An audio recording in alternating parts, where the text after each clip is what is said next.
Hi everyone, my name's Paul from Plan Your Patch. Thanks for joining us today. As you can see, I'm standing in the remains of a polycarb greenhouse that is well past its best.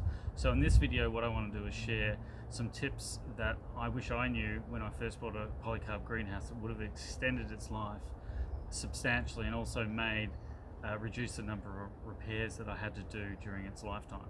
So the first tip, most importantly, is to make sure that when you are buying a polycarb greenhouse that you select a sheltered site. So that ideally could be somewhere like next to a fence or next to a house, anything that's going to shield it from the bulk of the wind that site's going to be exposed to. And definitely do not place them in isolation in a field somewhere in a wind tunnel, because your greenhouse will not last long at all. Tip number 2 is to make sure that you fix the greenhouse to the ground when it's erected.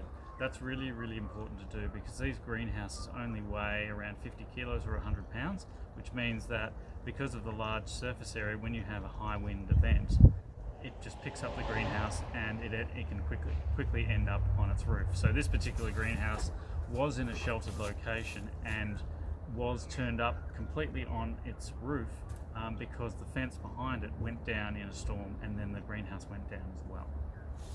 The third tip I'd like to share is to make sure that when you get your greenhouse for the first time, never ever attempt to put the greenhouse up in even slightly windy conditions. And the reason for that is that in slightly windy conditions, the greenhouse's walls are going to be exposed to a little bit of wind, and if you get sort of weaknesses in the panel, so this is an example of an old panel that has a weakness that's occurred, once that occurs, that weakness is in your structure for good. Additionally, you want to make sure that when you do start your greenhouse construction, that you make sure that the job is complete within the first day, because the greenhouse is at its weakest when it is half constructed.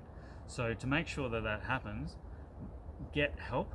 So get an extra person or two to make sure that you've got plenty of help to get that greenhouse up quickly, and that there are no damages or you're not creating any weaknesses in the structure as you're putting the greenhouse up. The next important tip is to make sure that you reinforce the structure. Don't assume that this greenhouse is going to be strong enough to withstand the worst of the storms. You do need to do extra things to these greenhouses to make sure they survive. So the first thing is to make sure that you reinforce the joints. So a lot of the joints, and this is not every greenhouse, just my particular one, a lot of the joints are these plastic sort of connectors that join one part of an aluminium frame to another. Now, when you get these connectors, often they won't necessarily have screws connecting them. They'll just be slot in almost like Lego. To avoid getting small gaps gradually opening up in your greenhouse, you need to make sure that you screw at least 1 or 2 extra screws into the plastic through the aluminium, and that will hold them firmly in place. Because if they start to split, what will happen is that the panel, which usually goes into a little groove along the side of the aluminium frame, can gradually pry apart, meaning that the panel is able to pop up. In addition to reinforcing the joints, you also want to reinforce the panels themselves, and you'll see in the background I have reinforced panels, but that was done after damage had occurred. So you want to do that straight away. Now there's a couple of different ways to do that.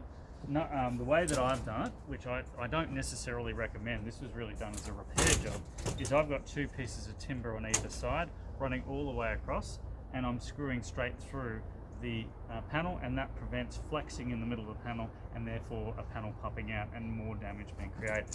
The other way that I've seen people do it is using those little metal or long metals things they use for tiles along the tile edges, where they're just long metal strips, and they just screw them straight into the frames below the panel. The other way that I did also try, which wasn't effective and really doesn't look good, is to use reinforced fiberglass tape, which will also reduce the amount of flex. But whatever you choose to do, it's critical that you actually reinforce the panels, because they will almost guaranteed pop out at some point.